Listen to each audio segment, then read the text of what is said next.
Okay. Good. All right. Call the board meeting to, this board meeting to order. I've got 12:25 p.m.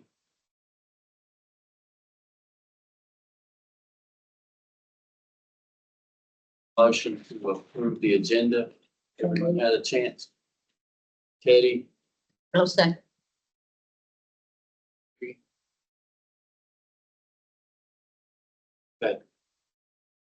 before we move on to the director's report, I just want to say thank you for everybody coming. I want to thank Mr. Deaton for taking time out of his day to come down here and do the oaths. Welcome our returning members and our new board member, Kelsey Brown. Turn it over to Ms. Walters for her director's report. Okay. We've had a lot go on in the since we met last, because it's been a while. But again, I want to reiterate what John said. I'm just so happy to be able to work with this board going forward and to start fresh, and just excited about the things to come. So, my report includes the things that have gone on. We've had NCOA mailings. They were completed on July 1st. This is a twice a year mailing, and this is for the national change of address. I gave you all a narrative the last time we had this done, and what this basically means: if someone lives at a residence and they filled out what's it called? Change of address. Change of address form, sorry.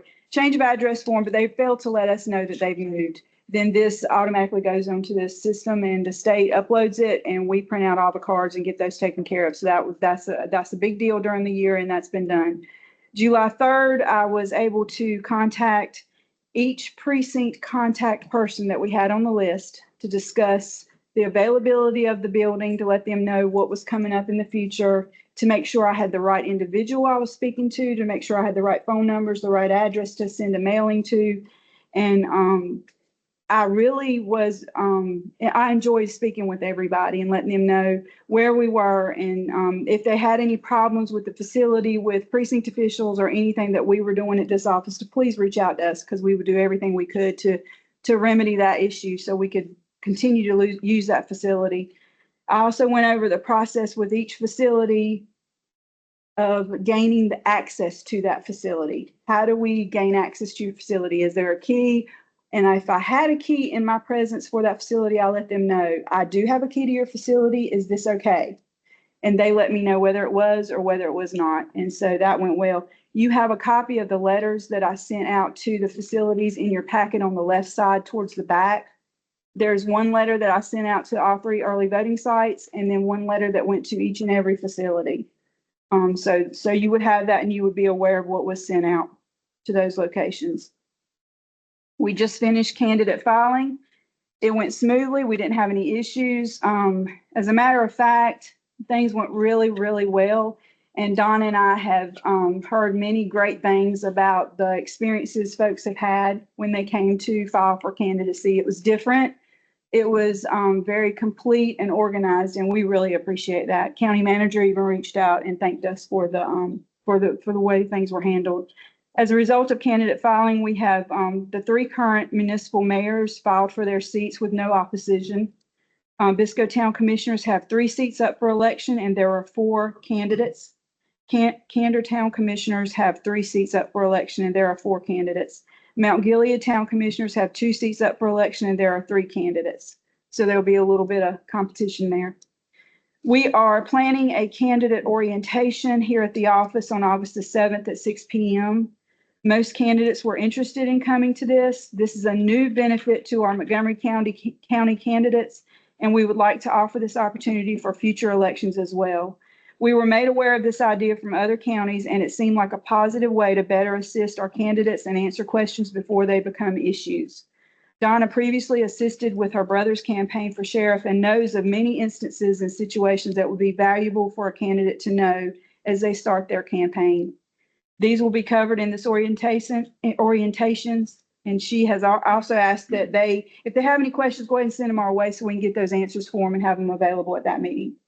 So yeah, I think it's going to be a real positive thing. And I thank Donna for not suggesting it, but letting me know how important it could be. And so I think it's going to be a good thing. Our summer conference is next week. You have your reservations in your packet with your names to take with you as you sign in, and the itinerary as well. GIS audits are finished. And I received a new relations report on June 30th because I have to do it before municipals, even though I had done it intensively for a time period before that. I received them June 30th and reviewed them, and there were no issues. Also, I'm excited about MAT team training. I reached out to other counties asking for a MAT team training. This is the multi-partisan assistance team. They go out to nursing home and facilities of that sort to assist voters in registering to vote or requesting an absentee ballot. When that absentee ballot is received by the facility, they return to that facility and assist the voter in voting. And we've never had a legitimate training here. It's been a booklet. And that's what I received from other counties. They said it's on the website, and it was, and it's a booklet.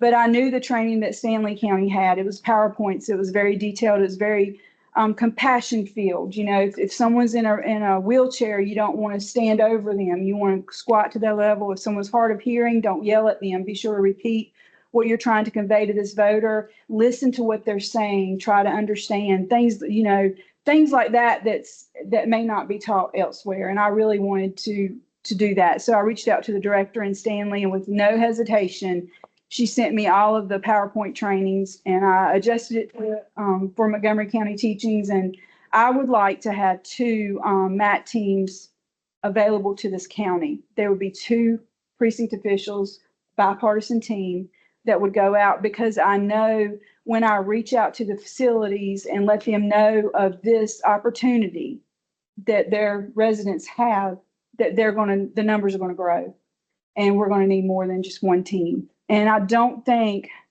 this previously was done this way. The only way we were able to go to facilities to do this was a nurse maybe remembering that this occurred or hearing it on the news. But as a director, I am to reach out to these facilities to make them aware of this service, because it's very important that we connect with the facilities in that way. And that's why I'm requesting that we do that. Yes, John. So one concern that I have about MAT teams Mhm. is that they're doing, when they're there, they're doing it properly. Mhm. We're dotting the i's and crossing the t's.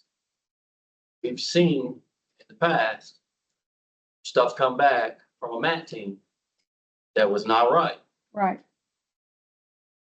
I And understand. so that's a big concern for everybody.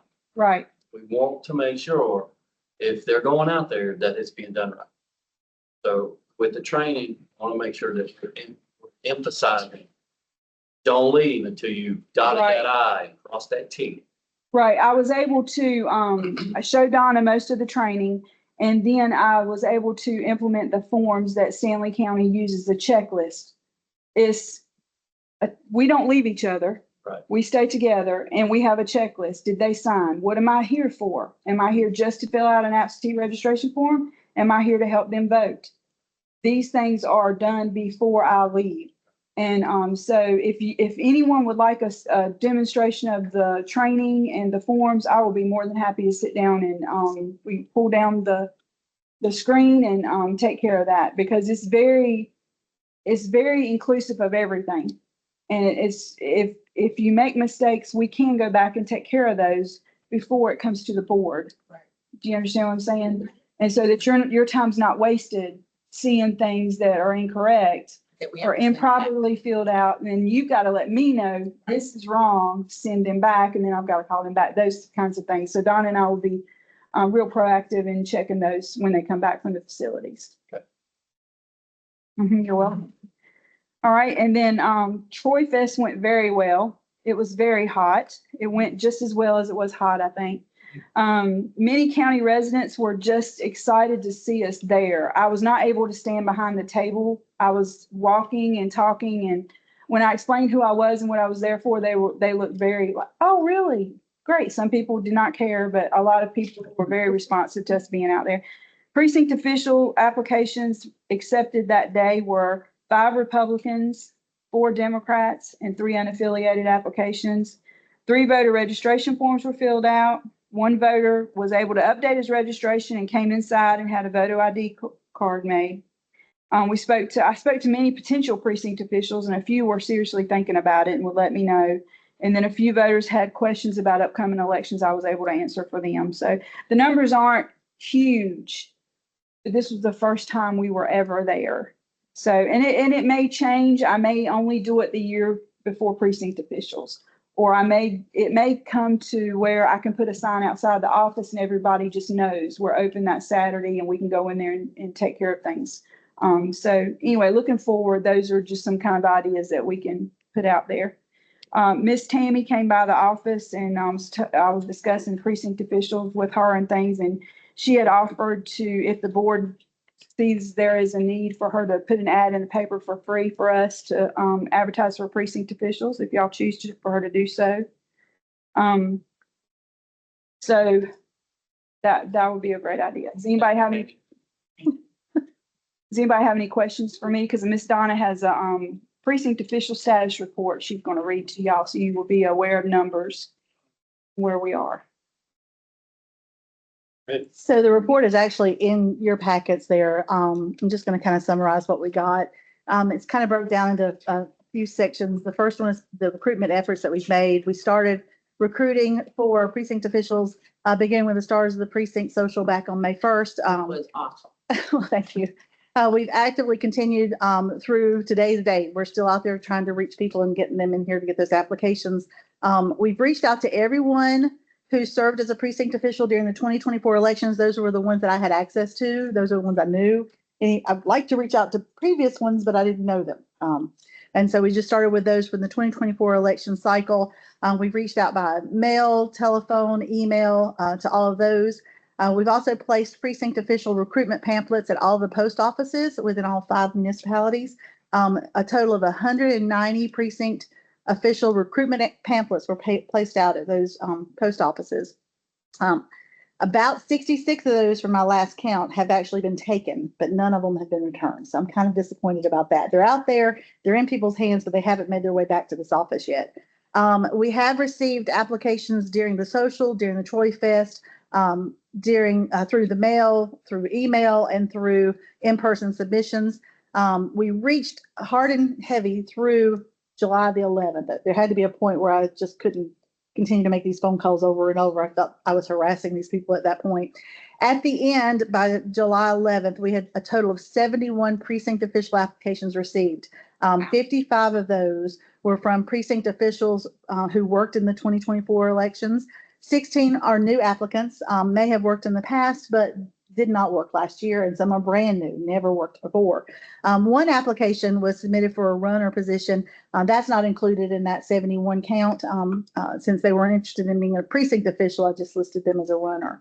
Of those applications, I took those and checked them. I wanted to see for completeness, wanted to check for eligibility, for various things to see if they were legitimate applications that we could go ahead and forward to our party chairs.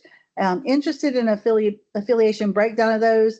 37 of those applications received were from Democrat registered voters. 28 were from Republican registered voters, and 6 were unaffiliated voters.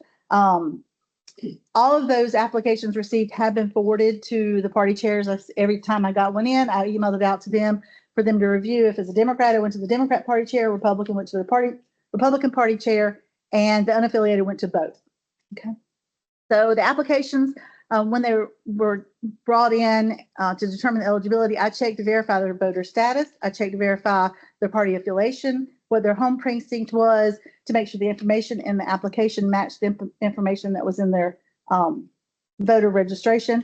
And what I found, there were some discrepancies, and if there were any discrepancies found, I notified those people, explained to them the difference between their application and what I have on the voter registration, and gave them an opportunity to rectify it.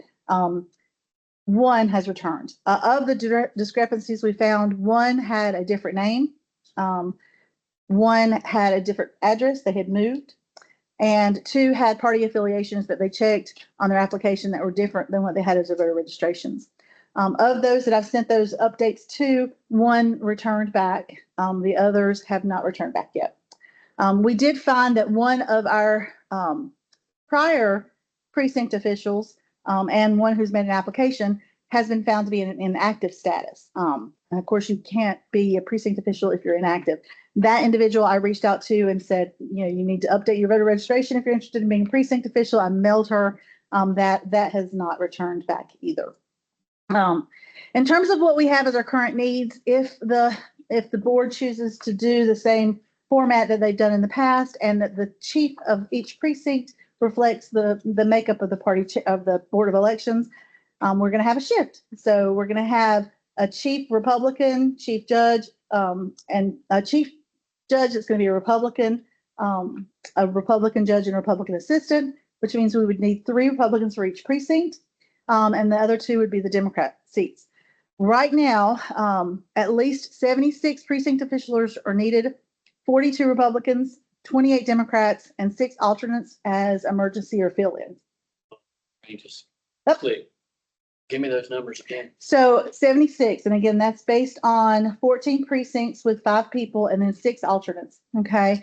Right now we have 4. That means we're going to need 42 Republicans to fill the chief, judge, and assistant positions, 28 Democrats for the judge and assistant position, and then 6 alternates or emergency fill-ins in case something happens to one of our precinct officials, that they will have a backup for that. So when you contacted those people that worked last time, how many of those people said they would not be working this fall?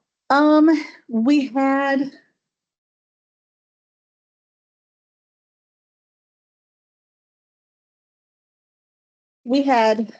one, 2, 3, 6 that at this point said they don't want to be removed completely, but they're going to step this one out.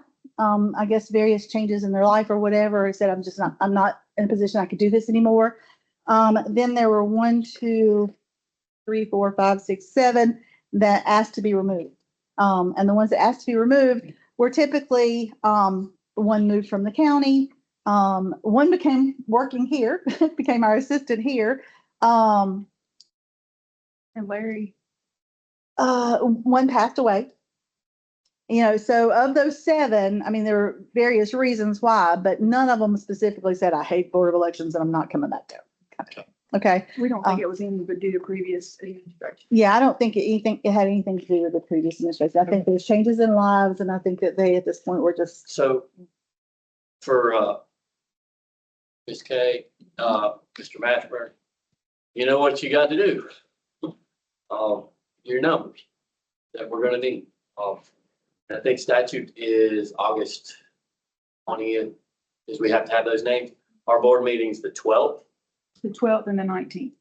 I'm sorry, the 12th, and then our board meeting's on the 12th. They need to be appointed on the 19th. So we would like to have, and we can discuss this as a board later, but I'm pretty sure you'll agree with me that we don't want to have 2 board meetings in August. So, and at all possible, we'd like to have those names By the 12th. by the 12th so that we can review them and get them submitted. Thank you both for the hard work you're putting in on that. And now it's in your hands to get those names to us. I know Kelsey, you know how it is. Yeah, I may, the work you just heard does not usually happen. I never had that as a board chair in my entire life. All the numbers were on me, the same way on your side, Vice Gay. So allocated to what they have done is miraculous. I mean, it's almost like Yeah, I can't believe it. because when I first got involved, Rethink, what am I doing here? Well, I should just, I'm spending. when I first got involved, I had a list and I called everybody in my precinct. Yeah. Trying to get, people to help me run the precinct. So, So where we are on the bottom line with that in terms of the application breakdown with what we need and what we have, at the bare minimum right now, we are 14 Republicans shorts. We're 9 Democrats over. And again, the 6 unaffiliated voters can be used at any of their precincts. And again, many of those are experienced precinct officials. They know the job. How But many unaffiliated? there's 6 unaffiliated. And of course, if you're running short in, as long as each party chair can agree that you don't have a problem with that particular person working the precinct, you can choose an unaffiliated voter to fill that role. Okay. And again, as John just mentioned, the appointment time is August the 19th. We have one more meeting between now and then on August the 12th. Thank you, ma'am. You're welcome. You want, got some more pen? Make sure you're not dreaming. Yeah, I know, yeah, for real. It's taking me, pinch me or something. Agenda, we have no old business to discuss. This is a new board. Public comments. Anybody here to, I don't think anybody signed up. I'll open it if anybody does. Going once, going twice, we're good. All right, on to new business. First order of business is pretty much just organizing the board as it is. State kind of lays it out and says who's the chair and who are the members. So we need, as a board, to appoint a secretary. In the past, the party in the majority kind of decided who they wanted their secretary to be. And a couple of years back, we, due to the structure of things, and myself being the longest serving member here and kind of knew more about what was going on and could help guide things, the board at that time decided to appoint someone from the opposite party as secretary. So just wanted to put that out there so that we could, everybody was aware of that. Now, I will open the floor to the rest of the board to come up with nominations or just discussion on how you want to proceed with it. Body? Optics, I think would be good. Got to speak up. For optics, I think it would be good to have the opposite party. I agree. I'm telling you, it's age. Are y'all talking? I'm just- So, I'm gonna make a suggestion since Teddy, had been our chair for 2 years, that she'd be our secretary. Since you have run meetings before, if John's not here, then you have that experience to do that. That's just my suggestion. I agree. That sounds like a good suggestion. so in the absence of the chair, the secretary is responsible for handling business, directing how things go, running the meeting. And that's kind of why we did what we did as a board at that time. So, Kelsey, you got anything? I think that, I was president when they made you secretary. So, I mean, I think that was, very kind of them. I think that kind of should be, laid back out. Okay. All right. So, Ms. Dree has, Can you make a, make a motion, please. I'll make a motion that Teddy Benson be our secretary. All right. So motion's made. All those in favor, say aye. Aye. So that's a unanimous. Who seconded? Congratulations. Who We didn't have a seconded? second. We don't have a second. I'll second. Okay, Debbie seconded, and then everybody was unanimous, right? Yeah. So congratulations. Thank you, baby. Thank you. Yes. Betty and I do work very well together. Thank you. It's right there. That's why she sits beside me. Somebody's got to keep me in line, I guess. We try so hard though. When my wife's not around, somebody's got to do it. All right, just real quick to go over, board member etiquette.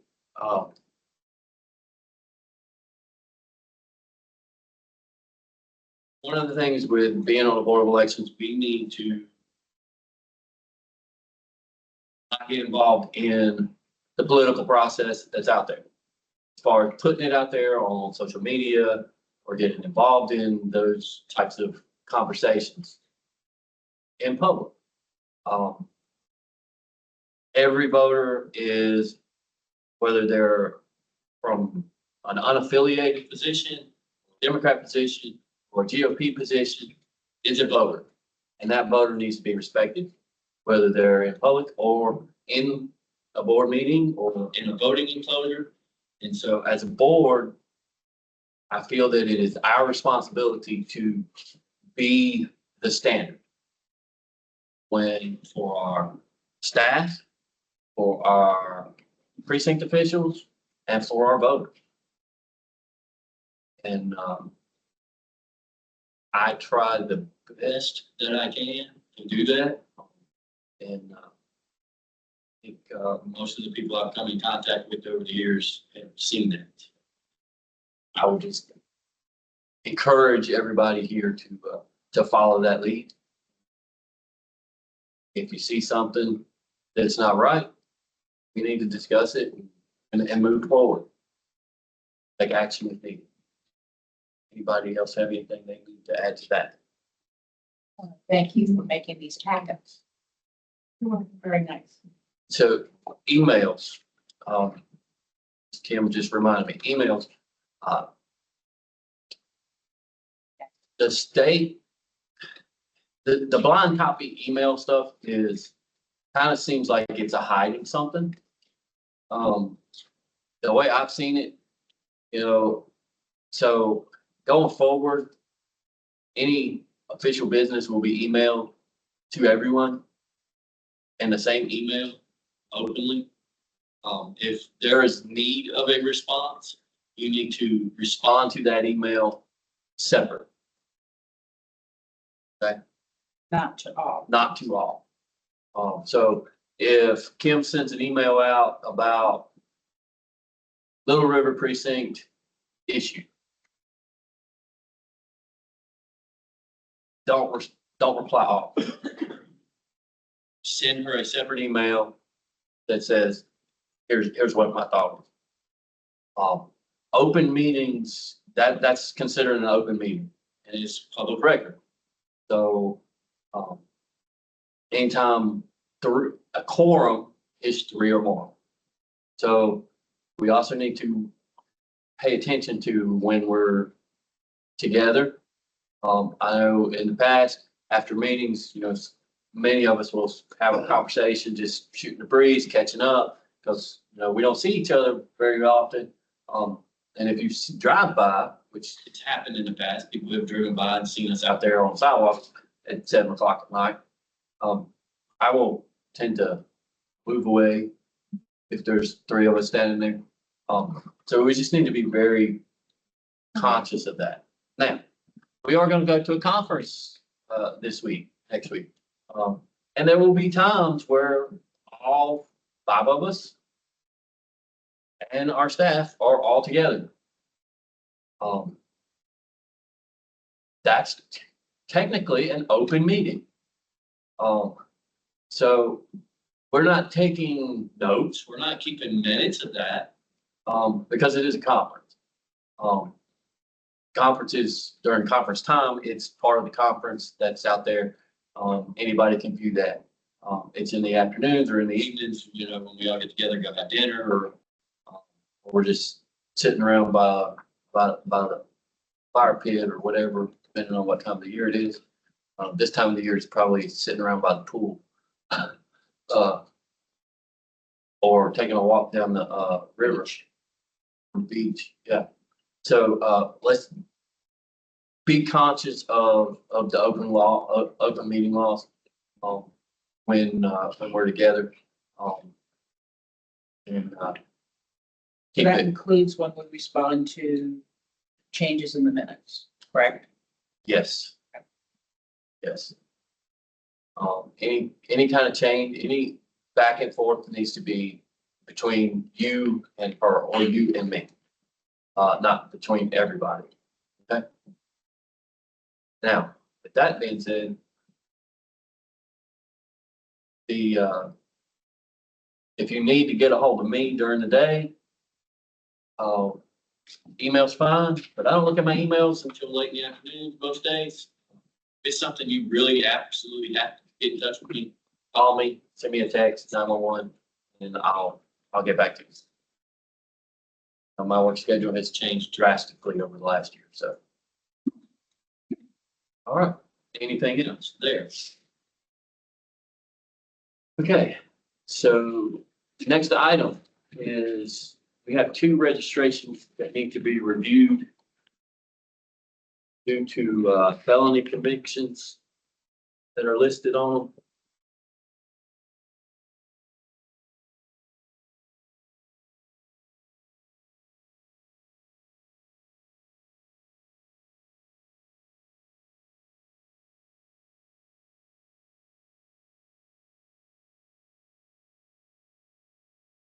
Just kind of give those in the gallery a little FYI.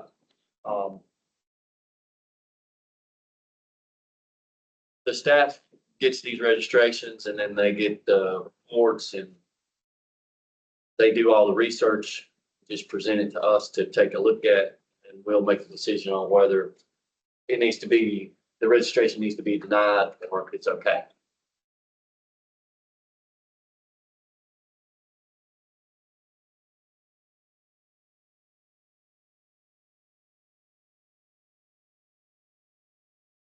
Doing that research is a requirement for each new registration. Be able to look, see. So every person who registers gets a research, They do now. Yeah. Thank you not just for criminal. doing that. I mean, what I'm saying is every registration goes through the same process of, yeah, verification. Say how long. Fiction date.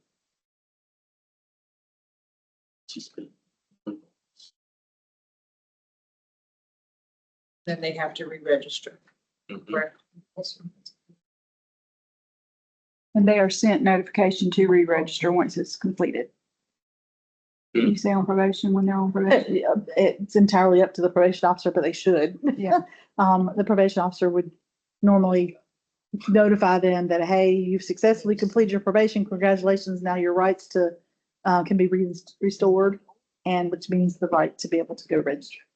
That's not, they really need to put it. No, one report we do here at this office is felony conviction completed. I get the report and then I will go to the voter's record and mark it as felony conviction completed. I do not restore their voting rights in any way. I just documented that on their record. And then they are responsible for filling out a registration form, contacting us to re-register. We do not call them. Not remind them that they need to. We do not do that, no. That is part of their probation. Yeah, and part of them as a citizen, knowing that they can now re-register when they're completed, they have certain rights that are reinstated automatically, and one of those is the right to vote if they. So one of the things, you know, you work probation. My daughter does that now. So she constantly will ask me questions about, like, look, when you fill out their paperwork, tell them, when they're done, tell them, this is what they got to do. And with that said, they may be so excited that that just goes right over, just like that. But they need to be told and notified. I'm already been saying about that for 20 years. And that's where I have said for many, many years that there is a process and voters need, the American public needs education on that. And we don't have to spoon feed. No, they're not kindergarten anymore. At some point, the voter has to take responsibility. The citizen has to take some responsibility. Yeah, the right to vote is just one of those rights that gets taken away when they get convicted as a felony. There are other things that are That affected they by will that. go grab right back. Yeah, that they'll go right back to do, so.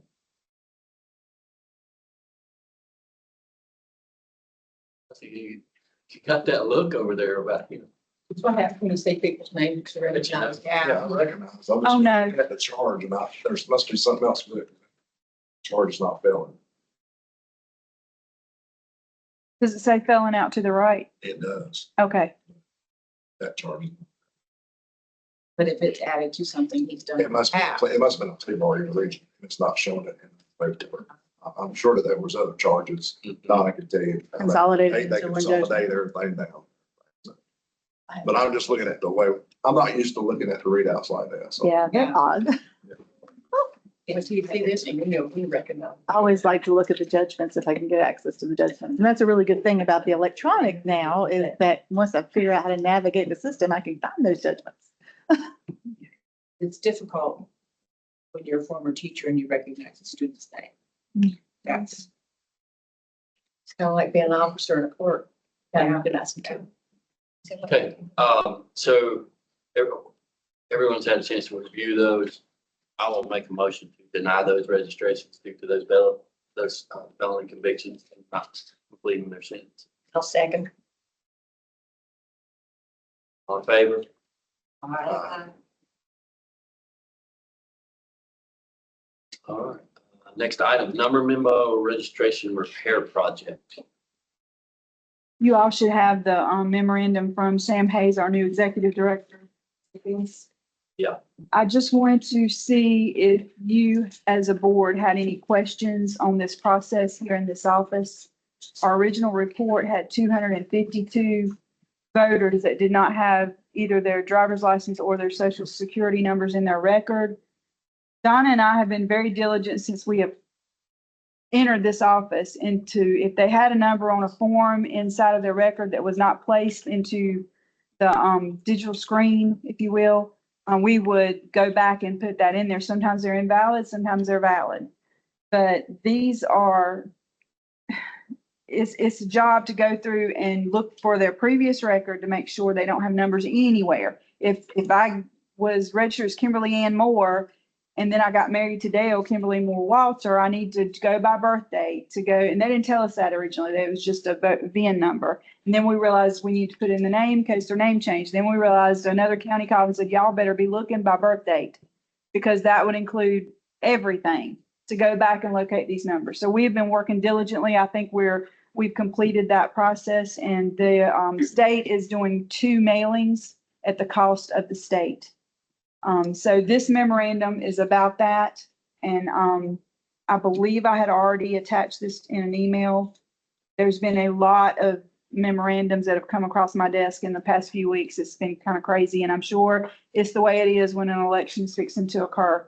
But if y'all have any questions for us as staff on this, if you don't have them now and they pop up, just let us know and we'll explain. And if you have public that comes up to you and asks you about it, just tell them to check their record and they can call us. We can check it to make sure their numbers are visible. They only need one of those numbers in order to comply. So we are taking care of that. The reason you're, not only is it, you've got a big municipal elections coming up, but you have a complete change in the makeup of the state Yeah, this is and the the, county.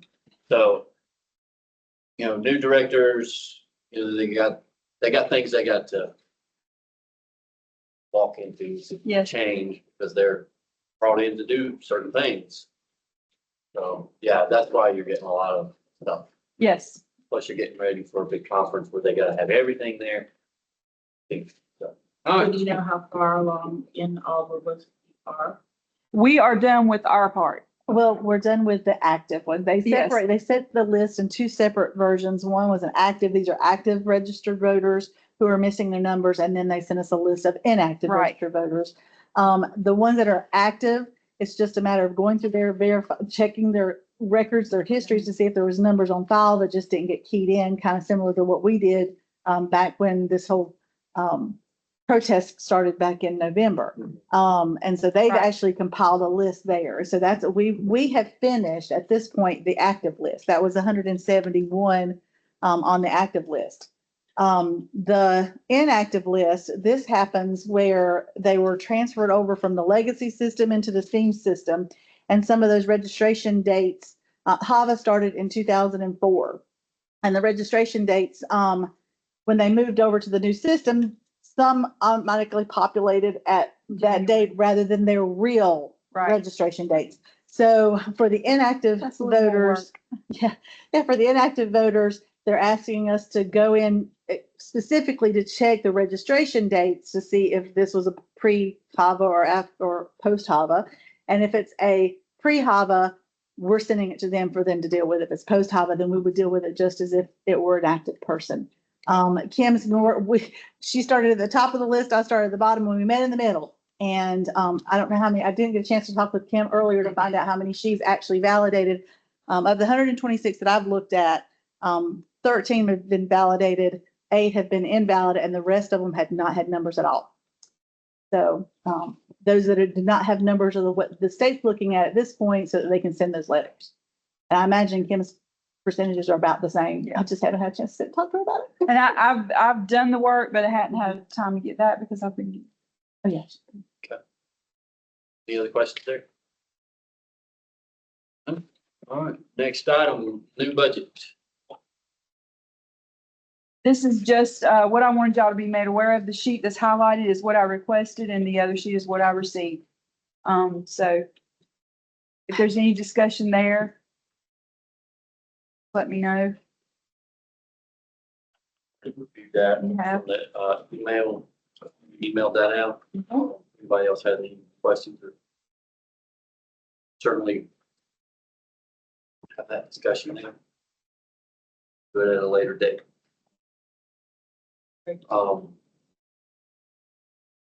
We know what the budget is, and we know that if something comes up, like last year where we had to drop more money on ballots, is what it is. That's right. Okay.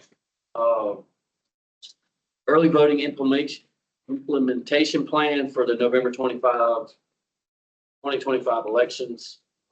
Have a quick discussion about that and approve a plan for that. It looks like this in your packet. Yeah, so I know, just try to get things spearheaded and jump ahead. Kim had this all kind of figured out for us back in May, June.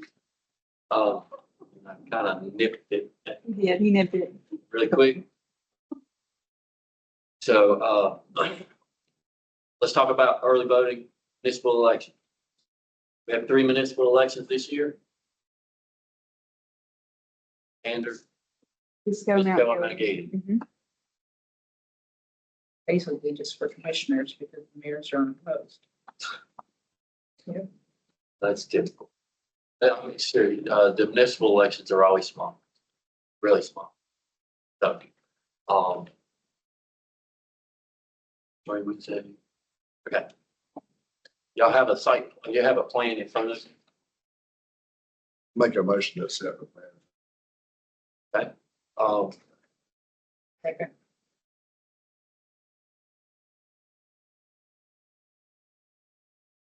Okay, so one thing that I want you to make sure we are clear. No, you fixed it. I read it. When I looked at this earlier, a couple weeks ago. You asked me to fix it Yeah. and I did. She fixed it. Okay. So, all those in favor? Uh, How many workers do you think you'll have? That's another thing I need to All right, so let's talk about that. probably clarify with y'all, number of workers. Talk about, I think we could, I don't know, I think we could get by with 3. I think so. I'm pretty sure you can get by with 3. I agree. With, one, and no fault of, municipal elections being in the off season.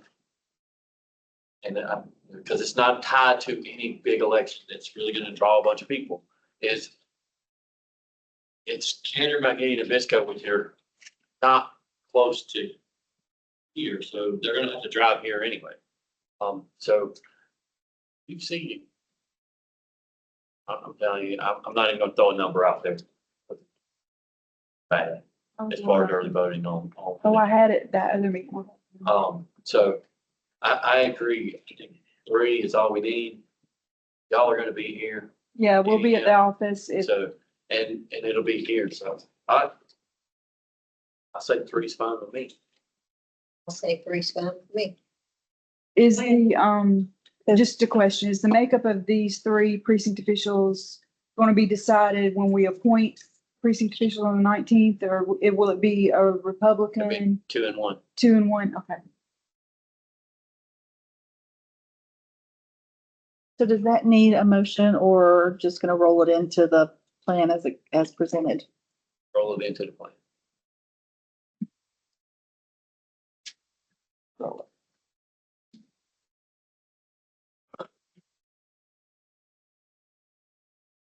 The next one's super quick. Y'all have it. All right, so last item is summer convention.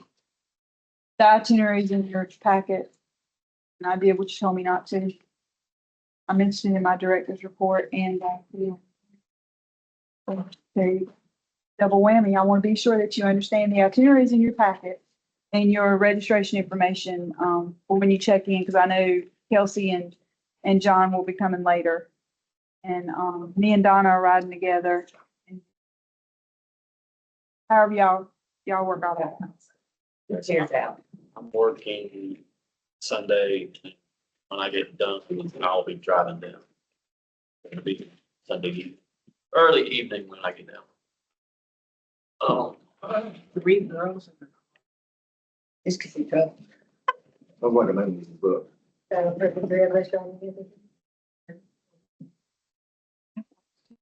This weekend. You're gonna have to leave though. I have to be back. at 2 o'clock. That gonna work out? Let's get to my session, which is a different session. We can schedule out. What? Or you can schedule out. You got that, and then we can talk about it. yeah, you can catch right. We'll work it out. Okay. No other business other than to sign this resolution for the, early voting plan. It's a resolution, whereas the Montgomery County Board of Elections in a meeting duly assembled July 22nd, Board of Elections Office, considered establishing a voting plan for November 4th, 2025 election. Y'all can read it. I'm not gonna read it out loud. Sign off on it. And around.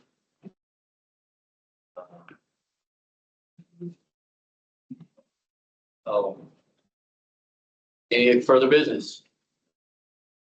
You all have the official election notice in your packet. Yes. This will go on the site Friday, and it lists everybody that's running for the offices. No other business. Take motion for adjournment. I'll make a motion. Eddie. I got 113. John. So adjourn. 13. This. Yes, ma'am.